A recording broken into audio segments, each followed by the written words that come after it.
tarde, gente. Meu nome é Gabriela, sou residente do segundo ano de ginecologia e obstetrícia. Eu fui orientada pelo professor Mário e a gente vai apresentar aqui hoje, na verdade, dois artigos para falar um pouquinho sobre gemelaridade e a síndrome de transfusão feto-fetal. Esse primeiro guideline que a gente usou, ele é uma publicação de 2016, ele fala sobre o uso do ultrassom para gestação gemelar. Então, a gente sabe que nos últimos anos a incidência de gravidez múltipla, ela aumentou muito, né? Porque as mulheres estão postergando cada vez mais a decisão de tentar engravidar, e isso implicou na idade materna avançada, e o uso cada vez mais frequente de técnicas de reprodução assistida. Então, essa taxa aumentou nas últimas décadas cerca de 70%, passando aí de 19 para cada 1.000 nascimentos em 1980, para uma taxa de 32 a cada 1.000 nascimentos em 2006. E certamente que a gestação múltipla, ela tem maior risco de mortalidade e morbidade, tanto é que em 2019 a taxa de natimorto em gemelar foi de 12 para cada 1.000 nascimentos, e em trigemelar essa taxa chegou a 31 a cada 1.000 nascimentos. Para a gente ter ideia que esse número ele é bastante significativo, uma gestação única ela tem um risco aí de natimorto de 5 para cada 1.000 nascimentos. E um dos principais fatores de risco para essa nova mortalidade é a prematuridade, né? Cerca de 60% das gestações gemelares, elas vão ocorrer em parto prematuro. E se a gente for apontar um maior risco, está atrelado aí às gestações que são monocoriônicas. Então, os objetivos desse meu trabalho é mostrar qual que é o momento ideal da gente determinar a idade gestacional da gravidez gemelar, como que a gente vai determinar a coronicidade, a minionicidade, e a partir disso, qual que é o tempo e a frequência e o conteúdo de cada ultrassom para avaliação dessas gestações. E depois a gente vai falar da complicação exclusiva da gravidez monocoriônica, que é a síndrome da transfusão feto-fetal. Esse primeiro trabalho ele foi desenvolvido com a revisão da Cochrane e do Medline, com ensaios controlados, revisões sistemáticas e meta-análises. Foi uma pesquisa que foi de 1966 até novembro de 2014.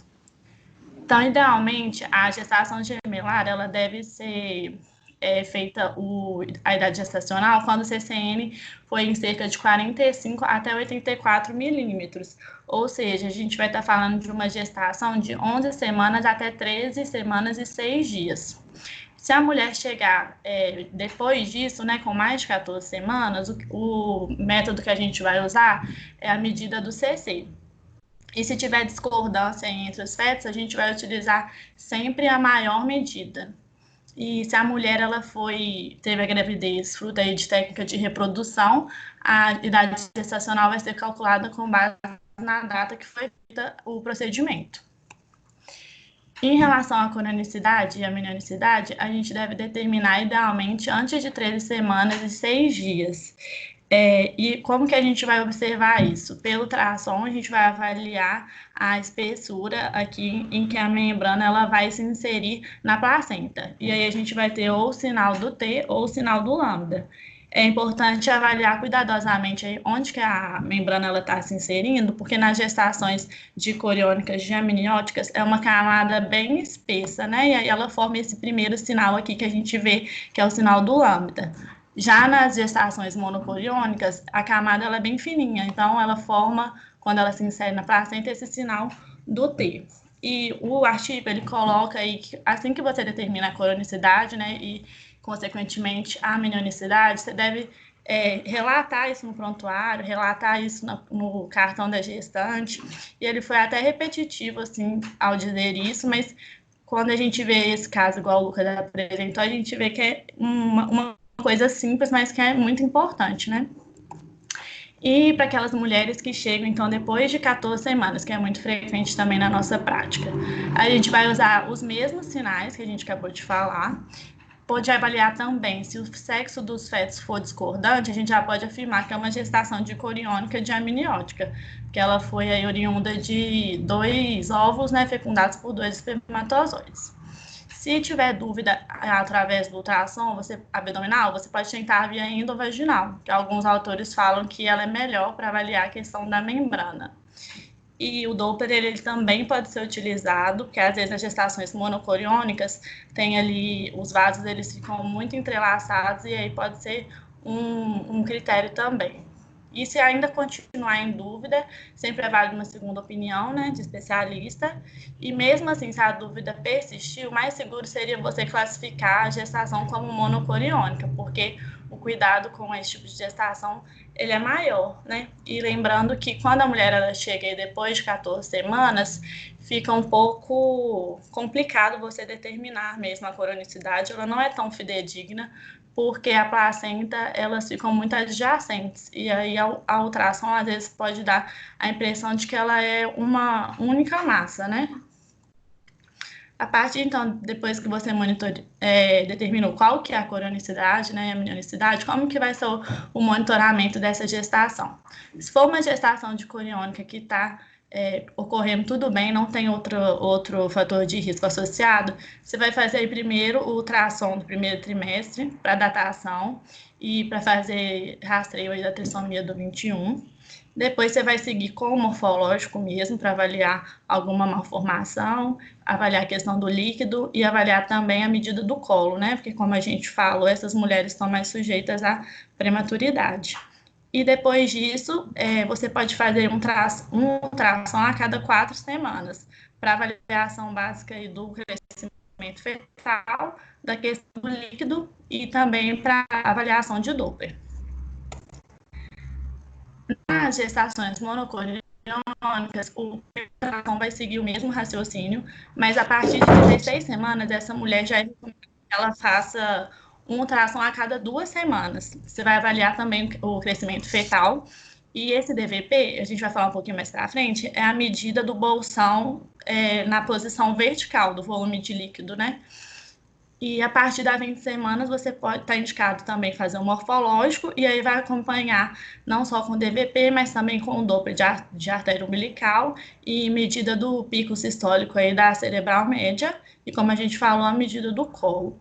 Você vai avaliar também se tem discordância entre os pesos dos fetos, e vai ser considerado discordante se a diferença ela for maior do que 20%. Bom, entrando agora aí na síndrome da transfusão feto-fetal, esse outro guideline ele é de 2013 e ele traz aí o artigo respondendo questionários. Eu vou seguir aqui o mesmo raciocínio. Foi feita aí com base nessa revisão da literatura, uma pesquisa de 1966 a 2012. Então, primeiro, como que é feito o diagnóstico dessa síndrome? Ela vai ser feita no pré-natal mesmo. Você vai utilizar o ultrassom e ele tem que respeitar esses 2 critérios. Tem que ser uma gestação monocoriônica de amniótica e um dos fetos cursa aí com oligodrâmino e o outro com polidrâmino. Essa medida aqui, que está sinalizada, foi a que eu falei, que é a medida do maior bolsão. Então, aqui a gente vê o polidrâmino e esse outro aqui, o outro fetinho com o oligodrâmino, ele fica assim, com essa característica que ele fica bem coladinho no útero, rechaçado mesmo. E se tiver ciúme ou alguma discordância do peso, isso não é considerado critério, tá? Ele vai entrar, na verdade, como diagnóstico diferencial. A partir disso, foi então criado esse sistema de Quintero, que ele vai estratificar a gravidade da doença. O estágio 1, então, a gente tem essa característica do polidrâmino e oligodrâmino. O maior bolsão é maior do que 8 centímetros no polidrâmino e o outro fetinho com o bolsão menor do que 2 centímetros. No estágio 2, a gente possui a não visualização da bexiga, né, em 60 minutos, é o que a gente vê aí nessa primeira imagem. O estágio 3 é alteração de Doppler, né, que pode ser de artéria umbilical, de ducto venoso, que está representada aí nessa outra figura. O estágio 4 que cursa com hidropsia de um ou dos 2 fetos. E o estágio 5 é o estágio mais sombrio, né, que é a morte de um ou dos 2 fetos. Qual que é a frequência que a síndrome da transfusão ela aparece aí? Então, um terço das gestações gemelares, elas são monozigóticas, né? Um espermatozoide sofre com do óvulo, e aí, a depender do tempo que essa gestação vai se dividir, vai determinar a coronicidade, né? E aí, então, 3/4 delas são monocoriônicas. Dessas gestações monocoriônicas, a síndrome ela pode estar presente em 8 até 10% dessas gestações, que daria aí uma incidência global de aproximadamente 1 a 3 a cada 10 nascimentos. E falando aí dentro dos estágios, qual que é a frequência que aparece aí? No estágio 1, a gente pode ter de 11 até 15%, o estágio 2 de 20 até 40%, o estágio 3 de 38 até 60%, o 4 de 6 até 7% e o 5 de 2%. Lembrando que esses valores eles foram feitos em centros de referências, né? Então, os estudos mostram que pode ser um pouco enviesado. E qual que é a fisiopatologia dessa síndrome, né? Ela está atrelada aí diretamente à arquitetura da placenta, as conexões vasculares que são estabelecidas ali entre os fetos, né? Na verdade, são feitas as anastomoses entre as circulações dos dois fetos, e elas podem ser de 3 tipos: veno-venosa, artério-arterial e artério-venosa. As artério-arteriais e veno-venosas, elas são feitas mais na superfície da placenta, e elas têm um fluxo bidirecional. E isso é protetor para desenvolvimento da síndrome, né? Porque aí nutre os dois fetos. Já a arteriovenosa, ela pode estar presente em 90 até 95% das placentas monocoriônicas. Elas ocorrem em um nível mais profundo, a nível de cotilédone, e elas têm um fluxo unidirecional.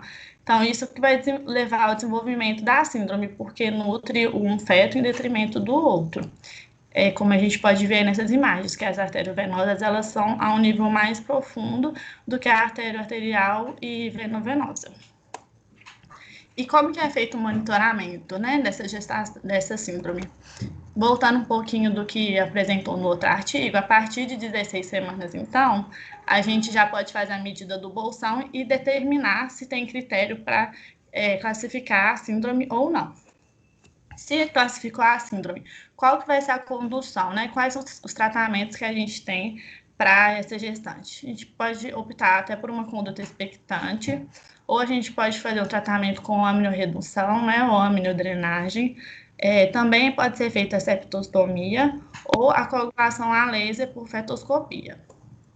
A amniorredução, que consiste na drenagem do líquido, né? Ela pode ser utilizada desde aí por causa da condição materna, né? Às vezes o útero fica tão grande que a mulher cursa com uma dispneia, pode cursar também com contração prematura, mas a gente sabe que se for optado por esse procedimento, às vezes ele precisa ser feito várias vezes, porque o líquido vai aumentando, né? E aí isso aumenta o risco da prematuridade, aumenta o risco da ruptura das membranas, aumenta o risco de descolamento e infecção tanto materna quanto fetal. A septostomia, ela é basicamente aí a ruptura que vai fazer entre as membranas dos fetos, e aí vai gerar um equilíbrio do líquido, né, já que um cursa com polidrâmino e o outro com oligodrâmino, e esse equilíbrio, ele teoricamente, ele ia melhorar, de certa forma, o fluxo aí que estaria errado, né, para melhorar a desnutrição de um dos fetos. E a última opção, a coagulação a laser, que pode ser feita, ela é idealmente feita aí com 15 a 26 semanas, e ela vai interromper mesmo essas anastomoses. Ela separa a placenta em 2 territórios, né? Cada feto, então, fica como se tivesse uma placenta mesmo. Nessa imagem aí, a gente mostra como que é feito o procedimento e como que fica antes, como que era antes da coagulação e depois. Então, quando você determinou que a gestante tem essa síndrome, qual que vai ser a conduta? Para o estágio 1, o que parece mais razoável é tomar uma conduta expectante mesmo, porque 3/4 dessas mulheres, elas não evoluem, ou então elas podem até regredir. Então, é que os especialistas preferem. Já para o estágio 2, 3 ou 4, o que é consenso aí é você optar pelo laser, né?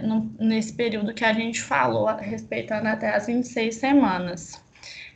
Mas você pode considerar também fazer a septostomia ou a amniorredução, a depender aí se a gente não conseguir transferir essa mulher para um serviço que faça, né, a coagulação, ou mesmo do desejo materno, ou mesmo da condição da mãe, né? E o estágio 4, que é o que cursa com a morte de um dos fetos. Se um dos fetos morrer, o outro tem 10% de chance de falecer também. E tem um risco de 10 até 30% de complicações neurológicas. Não, para esse estágio não existe nenhum estudo randomizado, não existe nenhum ensaio que foi feito para falar o que é melhor. O que é tomado aí de conduta acaba sendo a conduta expectante também. E quando que a gente vai optar por interromper a gestação? O corticoide ele é bem indicado, né? Já que a síndrome ela vai cursar aí com a prematuridade também. Então, ela pode ser feita entre 24 a 33 semanas e vai depender do estágio da gravidade da doença, de como que está progredindo, do efeito das intervenções, né? Se de fato elas forem feitas. Mas o que parece razoável é interromper entre 32 e 34 semanas. Alguns casos mais leves, em que você tem segurança de acompanhar essa gestação e tá desenvolvendo um padrão mais tranquilizador, você pode levar de 34 até 37 semanas. Era isso, gente. Obrigada.